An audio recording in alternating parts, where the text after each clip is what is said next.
This is the L2C Media Network. From Sports Final, this is after the first half, a review of the 1 o'clock games and a preview of tonight's Sunday and tomorrow night's Monday night get-togethers. I'm Harry Von Stuttgart, and now here with the news of the football world. Oh boy, here's Steve. All right, thank you. Blessing, Harry. How you doing? Hopefully everyone is doing well. Steve, the Baxman Baxley here.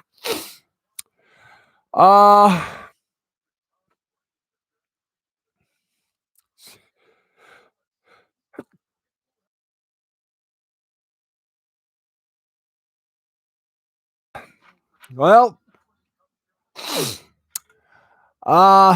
nice little sneeze, but wow. How long? How much longer? I know he's been the coach. He's the new coach. They also got a new president, new general manager. But oh boy, at least we have the AP Top 25 college football rankings out. And don't forget, Tuesday, 7 p.m., we'll be on live with the first edition of the CFP, the College Football Playoff Rankings. And the moment we get them, we'll give them to you. It's only going to be, about 30 minutes? It's going to be probably about 30-minute show. Might be more, might be less. But, oh, boy. Can the Lions sink any lower than what we were all witness to today, if anyone was watching? If those are hot mic, if those of you who watched it all, you have our sympathies, and please take the Xanax along with some Jack Daniels. Me? Oh boy, how much longer are Lions fans going to put up with this? Now, I did explain, and I will explain it again. Everybody wants the Fords to sell. They can't sell. They will never sell that team. Here's the reason why. I mean, you could throw a boatload of bucks towards the Fords. They can't sell. Here's why. Again, they saved the NFC. They saved pro football. You know why all the football shows are sponsored by Ford? That's why. And the Fords, if they sell, they lose the cachet, they lose the stroke, and they lose the Thanksgiving Day game. Remember a while back, the NFL was thinking of stripping the Lions of their Thanksgiving Day game. The Fords came back and said, oh, yeah, we'll take our ads out and see how much you survive without us. They relented. A compromise was made. Lions get to keep the Thanksgiving Day tradition, but now the entire NFL is in it. We're trying to get everything ready to give you the scores here. We're having a little tech issue. Just a moment. Let me see if we can't reset the board here. We are still rolling. Good. But the Fords will not sell. If they do sell, they're going to add the following conditions to whomever buys the Lions. They stay in Detroit. They keep the Thanksgiving tradition in Detroit. They don't lose that. That's about it. Beyond that, anyone goes. But they gotta do something. This man, their new coach, he's only been there. This is his first season. The Lions, they've already, no matter what happens, unless with a miracle, they are 3 weeks away from securing the first round, the first round pick in the 2022 NFL draft. If anyone wants to go to the Lions, anyway, let's get to our scoreboard right now. Sponsored as always, presented by Caesars Sports. Caesars. We got to see part 1 of the 6-part Doctor Who trilogy. Doctor Who Flux. That was something. Won't spoil it for you. They'll repeat it tonight. Next week's going to be interesting.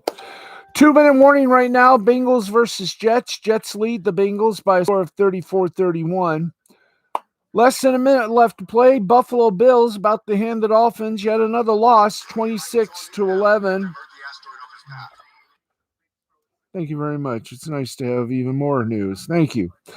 Once again, while I was interrupted, Bills 26, Dolphins 11. 37 seconds remaining. Colts have the ball. 1st and 10 on Tennessee's 43. Titans lead 31-24. And already starting up 2 games in the 405 position.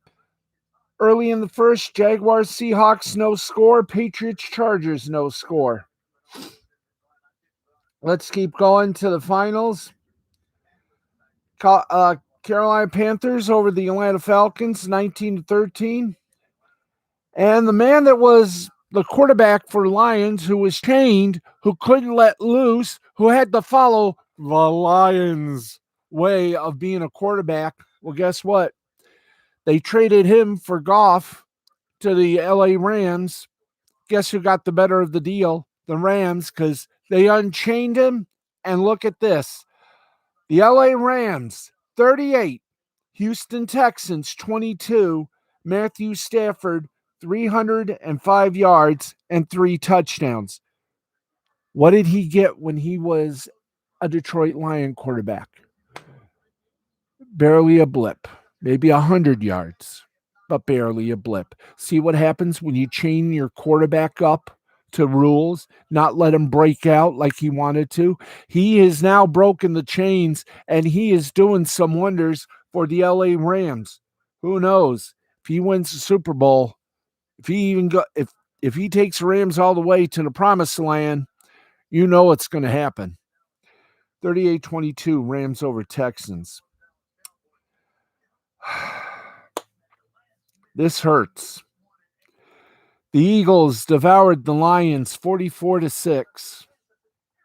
And did they get booed coming off the field?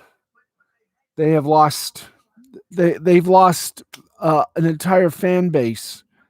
I don't know how much more the Lion fans can take. To Sheila Ford and to everyone else, I will be honest with you right now. I have said the Fords will never sell the team.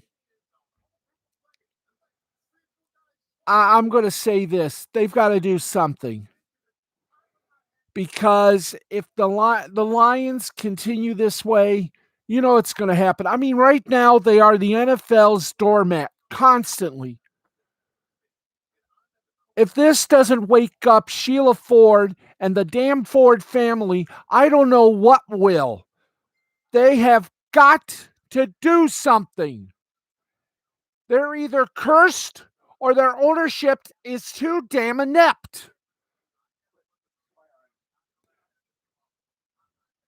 I mean, I'm getting sick and tired of the Lions losing. I've been a Lions fan since I've been here in 1972.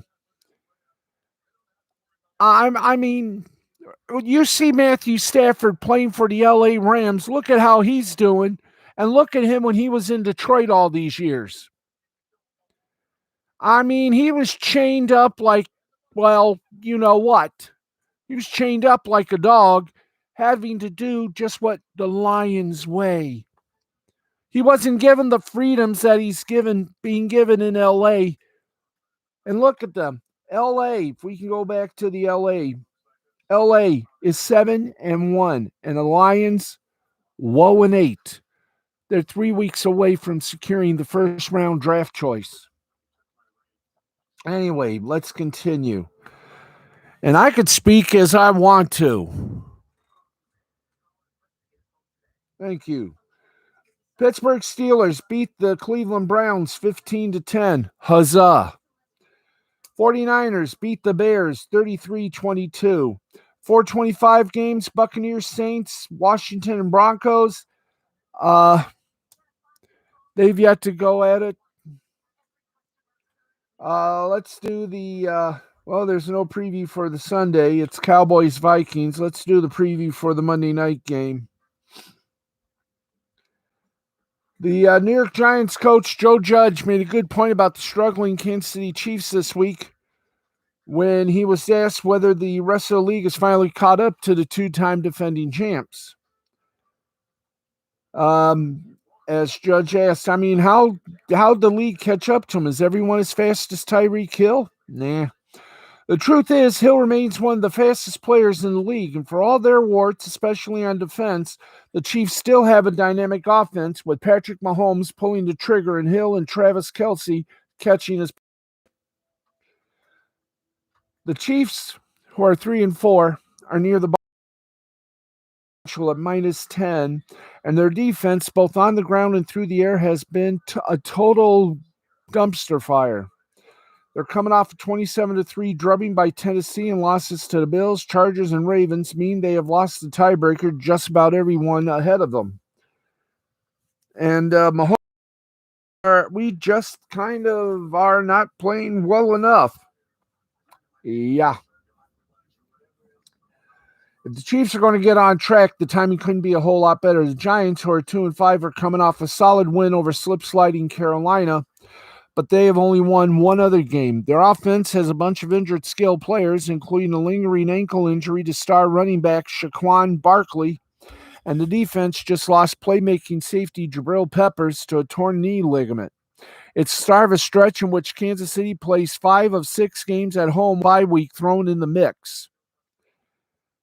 Giants tight end Evan Ingram is paid $6 million after the club picked up his fifth-year option, but he missed the first 2 games of the season with a calf injury, lost the fumble against Atlanta. Ingram started showing signs of waking up last weekend, catching a team-high 6 passes for 44 yards. He is third on the team with 20 catches for 171 yards.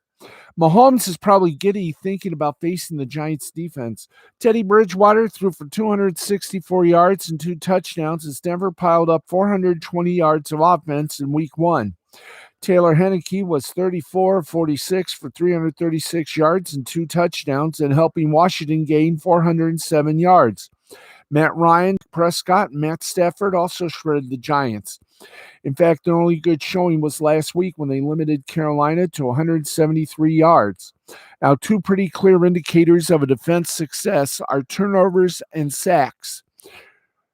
The Chiefs are near the bottom of the league with 7 takeaways, and they're tied for last with Jacksonville with 8 sacks. The Chiefs are still waiting for number 2 wide receivers to step up. Demarcus Robinson played 72% of offensive snaps, but has 11 catches for 133 yards and 2 scores. Mecole Hardman coughed up 2 fumbles. Josh Gordon is still trying to learn the offense and has 1 catch for 11 yards through his first 3 games.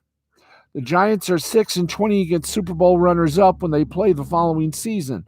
Late last year, New York was crushed by the 49ers at 36-9. At MetLife Stadium, the loss was the Giants' 3rd in a row against teams defeated in the previous Super Bowl. Their most recent victory was on December 2nd, 2007 against the Bears in Chicago.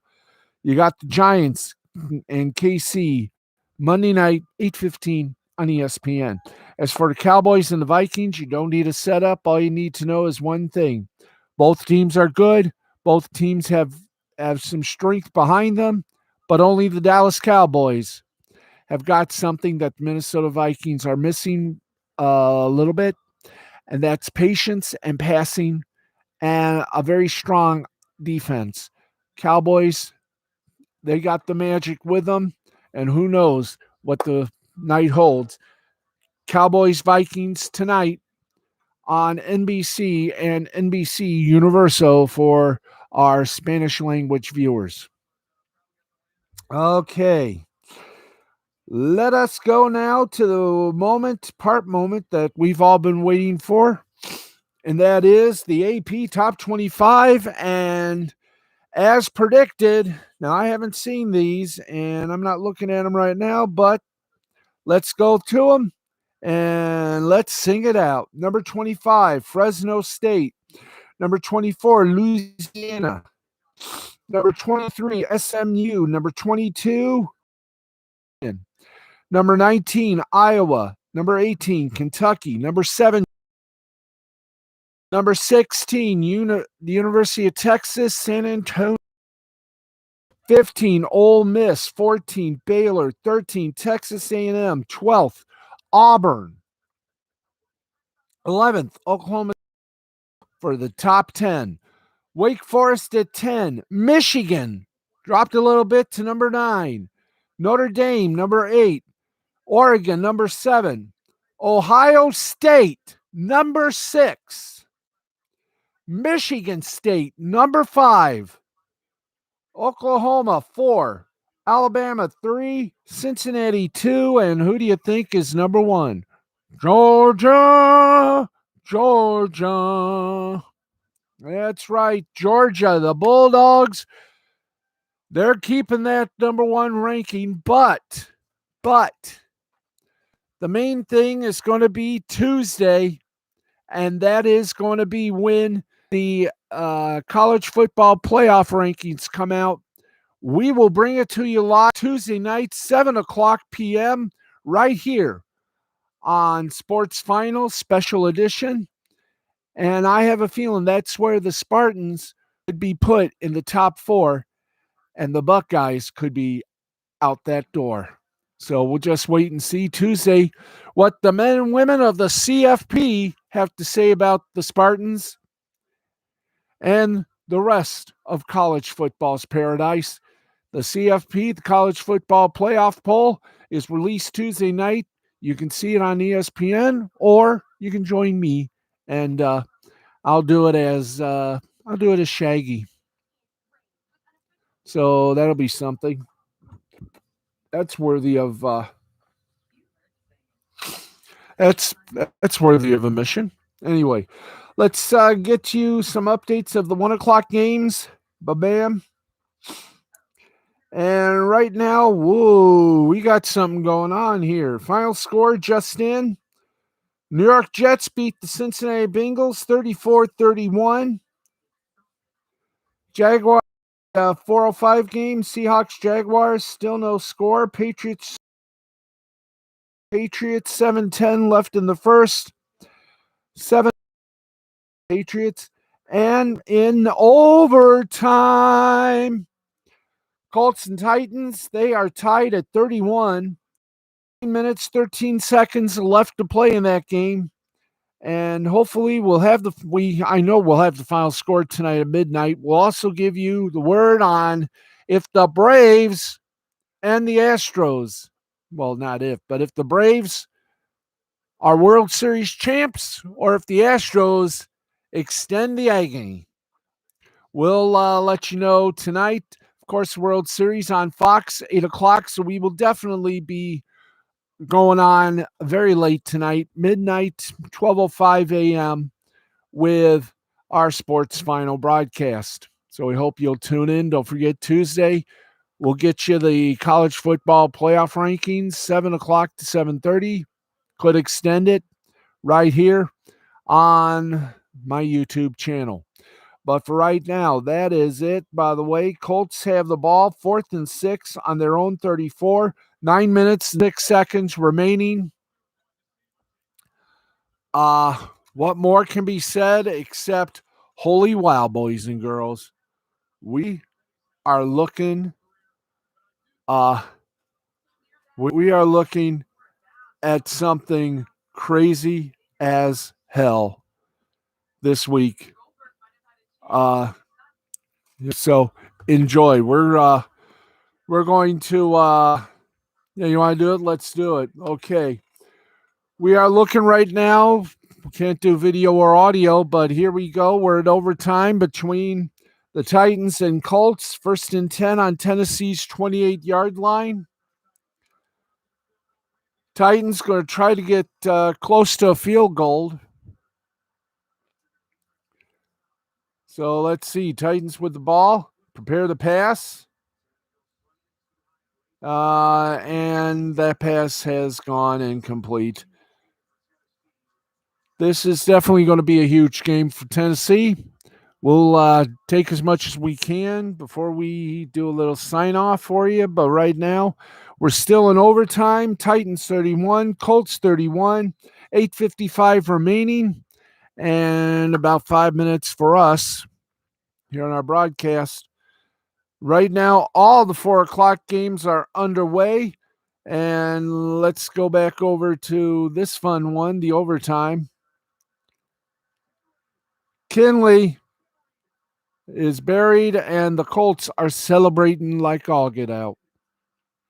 It's 3rd down and long. And it is just incredible how the Colts read this play, and they read it with ease. Stewart just engulfed. And they are cheering the Colts on. Of course, obviously, they're in Indianapolis. 3rd down and long. Tannehill passes. Caught, but short of the 1st down. Are they going for it, or is it going to be another punt? The clock continuing to run. And looks like they are going for it. 4th down and 2. Or nope, I think they're going to punt it. Okay, they're going to punt. 4th down and 2. So right now, let's see if they can get this somewhere out of the range. Right now, it's about at the 32-yard line. There's the punt. Nice long spiral, fair catch, and don't even need it. It goes out of bounds right about the 15-yard line. Okay, so while we go to overtime, right now Seahawks lead the Jaguars. What else is new? 7-0.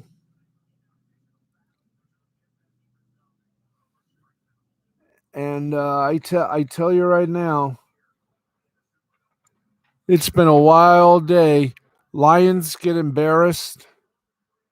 And if this doesn't give Sheila Ford some verbiage, some sort of wake-up call, I don't know what will, but we got, this week number 8 is going to be the week of, who's got the edge in the playoff and who has secured the first round. We all know who that is again. Okay, right now Washington and Denver, they're showing that, and they're still early in this game. What more can I say? And by the way, Gronk has been activated for the Bucks. Miller is out for the Broncos. This is definitely just this has definitely been a strange week in the National Football League. Okay, we are going to have to say goodbye to y'all, but we're going to let you know how everyone is done in the National Football League, especially in the night games. We'll get you a look at the Braves and Astros in Game 5. We'll have a report on that, a whole lot more, maybe some media bites as well. Sports Final, midnight 05 Eastern, right here on the L2C Media Network. But until then, I'm Steve the Baxman Baxley. We're done. Enjoy the rest of your football Sunday, and we will see you later tonight for the whole enchilada of Sunday sports on Sports Final, where our sporty balls are going to be huge, large, and in charge. Steve the Baxman Baxley, thank you for putting up with us, and we'll see you later tonight. This has been a presentation of Mystifying Creativity Productions in association with the L2C Media Network and L2C Sports. See you at midnight, about 12:05 a.m. Good night, everybody.